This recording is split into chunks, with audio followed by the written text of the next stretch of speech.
Welcome, my 331 subscribers, everyone who believes that everything is falling apart, the sky is falling, AEW is going out of business. I think we're on the road to that. But I also think that Rampage sort of slowed that down. It's a minor return to course, but very, very minor. Fun show though. But before I start, please like the video because I watched a guide on how to YouTube and it said that I should tell people to do that. So go like and subscribe. Let's begin. So the first match is the Elite versus Top Flight. So for the Trios Championship, this is a rematch and it has a special stipulation. Given that it's the NBA All-Star Weekend, it's a basketball match. And I would have been more okay with this if there was substantial use of the basketball. The passing is nice, maybe some shooting would be cool too. Some no-look pass hits, but just holding the ball, not even dribbling, and doing dives and flips with the ball, that's the most uncreative shit ever. They had some creative stuff here, but there's also a lot of those useless ball spots. And then in the end, they just revert to their usual sort of match structure. Their previous match was so much better, and this sort of hit my limit to what I can watch that the Elite do. It's time to pedal back a bit. And plus, the NBA didn't even show All Elite Wrestling any love. The Miz was invited, and he made a half-court shot, and that was featured. So why even do this? This was a stupid idea, and they had a better match the last time. But I do have to admit though, even if this was dumb and it hit my limit, this was funny as hell. There's this stupid spot, this spot is the worst, but it's so funny, where the Elite pass the ball around, and AR Fox is they're playing fake monkey in the middle with AR Fox, and then they super kick him. Kenny does a reverse bulldog and then throws the ball at him. Fucking great, but so stupid. Oh my god, top spots of the match was the opening tip-off to the atomic drop. Next is AR Fox's outside dive with the basketball. That was cool. And number one is the ball to the ball spot on Kenny Omega. But all in all, there's not much substance here. This is where I will agree with the critics. This is the match right here, where the Elite just do too much. I think they're starting to coast. I like the high spots and all. The Swanton bomb to both members of Top Flight was really cool. But there was nothing different. There was nothing clever done with the basketballs. Enough in the match to warrant this happening. But it did get the only This Is Awesome spot of the entire week for AEW. This is the match that actually got the crowd interested. So I'm gonna have to give them points for that. But you can't do this every week. And is this what you're really supposed to be focused on? As we see in the post-match, they're gonna feud with House of Black. So why not just have a segment on Dynamite in order to build that earlier? Or hint at it. And then have this match. I don't know, the storyline builds are being crammed too much. And yeah, even the finish here, nothing special. One Wing Angel for the win. It was a lot more definitive, but a lot more boring as well. So yeah, I'm gonna have to give this TV main event points for being the only thing that, aside from MJF, that Laredo crowd wanted to see. TV main event. So post-match is the House of Black show up. This could have been longer. This could have been a beatdown. But they just stand there. And it's so brief and we have 2 weeks left. And it's not booked for the next show. What the fuck is happening? Why build this on Rampage? This is such a money feud. How do you not figure this out, Tony Khan? Hire Freddie Prinze Jr. He might do a better job. And relieve some of the pressure. But yeah, after this is the Ass Boys promo. And I talked about their promo on Dynamite, and this is almost the same. Unsubstantial. They have a weak catchphrase. They basically say they're just winning instead of addressing the story with their father.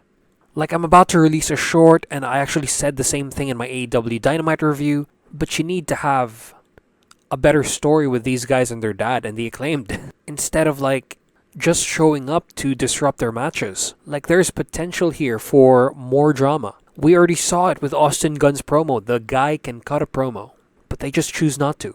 The booker just chooses not to. But there's one thing I enjoyed from this, and it's the dynamic between Lexi Nair and the Ass Boys. She just can't stand them, and they just like can't stand her, sort of. They're like a thorn to her side, and that will always be funny. That's pretty much it for this one. I know they're being served up on a silver platter to FTR, but you gotta do something with them. Maybe hint at FTR if it's actually gonna be them. This is such a negative start to the show. So after this, finally, the best promo of the night is Wheeler Yuta and Orange Cassidy's like best promo, their most dramatic story. It is Wheeler Yuta wanting to take revenge on Orange for how the best friends treated him. Wheeler expressing that he wasn't satisfied with the best friends, that they're nothing compared to the BCC, that they're not good enough teachers, but Orange says such a golden line. I wasn't there to be your teacher, I was there to be your best friend. This needed more of a build than just like a Rampage, like a couple of days away from Dynamite. To a lot of people who don't pay attention much, this is going to seem random. This needed more build. If you want to maximize the benefits of either one in this feud, this should have been built longer.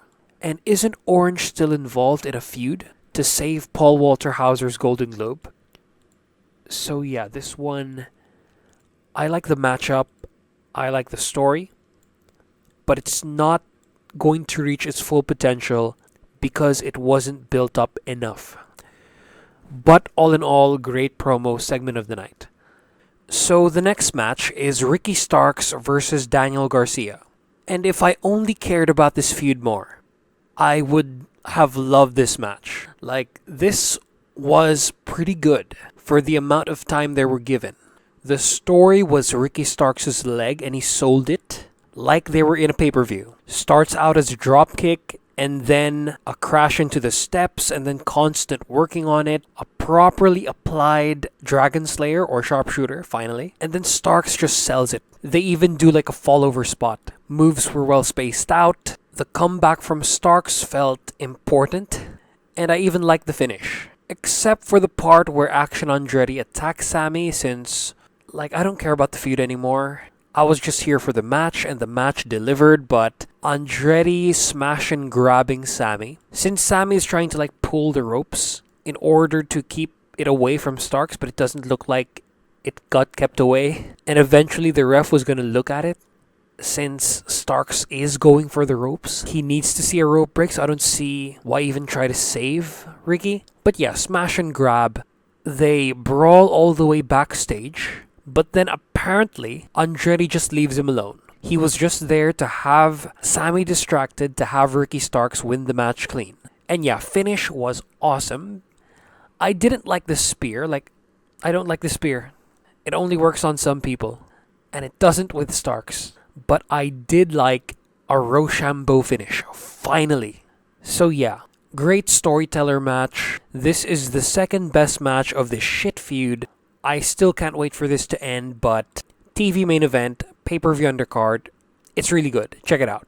Post-match is Sammy challenging Action in a match at Rampage, and just no. And then after this, Evil Uno promo on Jon Moxley. So this is an awesome Evil Uno promo.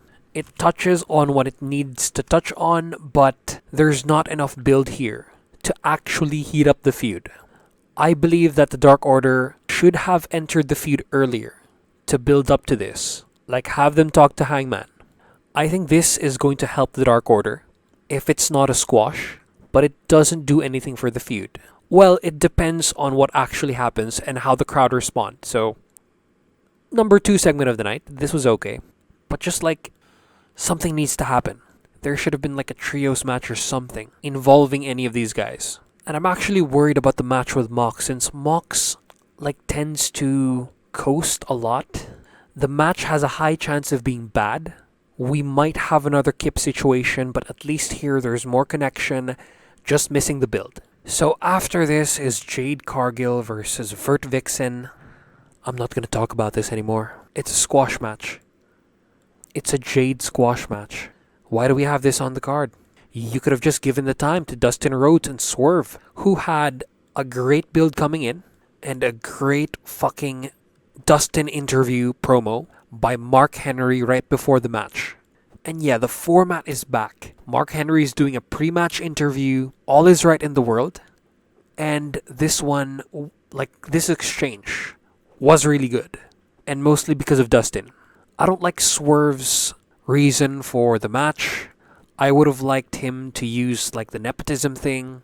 I like the playing victim thing. But the respecting the mogul affiliates, not a good thing to like say. Like fighting over respect is so dumb. Like I remember the gangster phase of Philippine schools where like we had gangs and they didn't even like traffic drugs or guns or like anything the American gangs do. They were just there for the aesthetic. I heard so many times like, oh, fight for respect. Let's have a fight for respect. Bruh, you're kids. Be kids. And then Dustin's reply was amazing. This was proper main event level intense. I can even say that it's as good as Cody's promo. He's not talking about his father.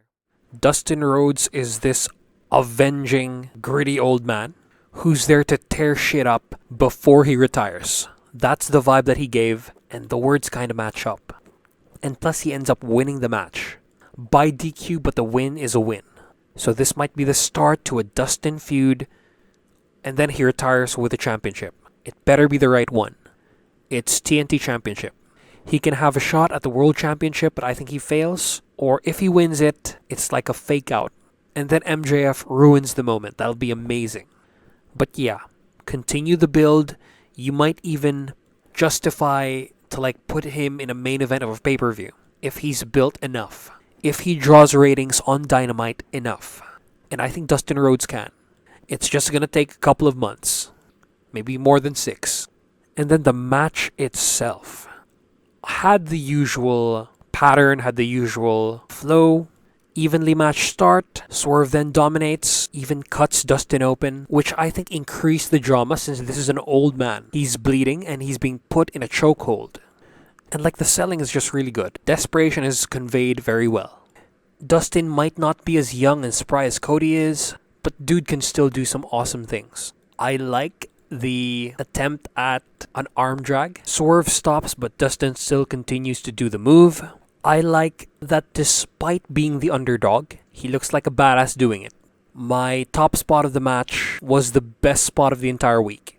This was best match of the week, and not only did it have the story, but this also had the spots. Number 3 is the double crossbody collision by both men. Real good spot. I didn't think an old-timer like Dustin could do this, but he does. Fucking A, really good. Number 2 spot has to be the code red later on in Dustin's comeback. I like the setup to this. Swerve sells the corner counter boot really well. He like bounces off of Dustin's feet. That was awesome to watch. And then Dustin does his sunset flip powerbomb, or like, what's it called again? Like a code red. Yeah, code red. What Darby does. And then number 1 spot is what led to Dustin's comeback, and it's the execution style swerve kick that he no-sells, and then he just hulks up, and whatever Swerve did not work. So for the finish of the match, it's a bit weak. I mean, Swerve looked like he ran into that crossroads. But yeah, I mean, he delivered the crossroads, Dustin hit the crossroads. I mean, he hit his actual finisher, which is the suplex neck breaker, and then Parker pulls him out. Oh yeah, runner-up spot, the Death Valley driver to Dustin on the apron. I think that's going to be my number 3 instead. And then another runner-up is the superplex to immediately a pile driver. God, this match was so fucking good. But yeah, like I said, Parker pulls him out. They prepare to execute him for real with the cinder block. Then as Swerve is about to do a stomp, Keith Lee's music hits. They face the Titantron, and then he appears right behind them with graying and balding hair. Takes out Parker, takes out Swerve, helps Dustin Rhodes, and looks like a complete badass. Also love Parker taking the bullet for Swerve. Clever spot. I'm hoping for Keith Lee and Dustin against Trench and Parker. But at the pay-per-view, I think Swerve will win. I think Swerve should win. But if Keith does end up winning, it's fine. He can be TNT champion. So yeah, great Dynamite. I love this match. Keith Lee's return might be a little bit too late. This should have happened like last week on a Dynamite, since these two are or were former tag team champions. And this is kind of important. It's too important for a Rampage. And yeah, the card next week isn't looking very good. It's missing some Keith Lee, some Swerve, some Dustin, some House of Black, some Elite. Just not feeling it. Hopefully Rampage is better. And for fuck's sake, I hope the announcement is Rampage is moved to prime time or something. It needs a better time slot. Or move it to Thursdays, or Saturdays, or whatever. But yeah, that is it for this review. Thank you for watching.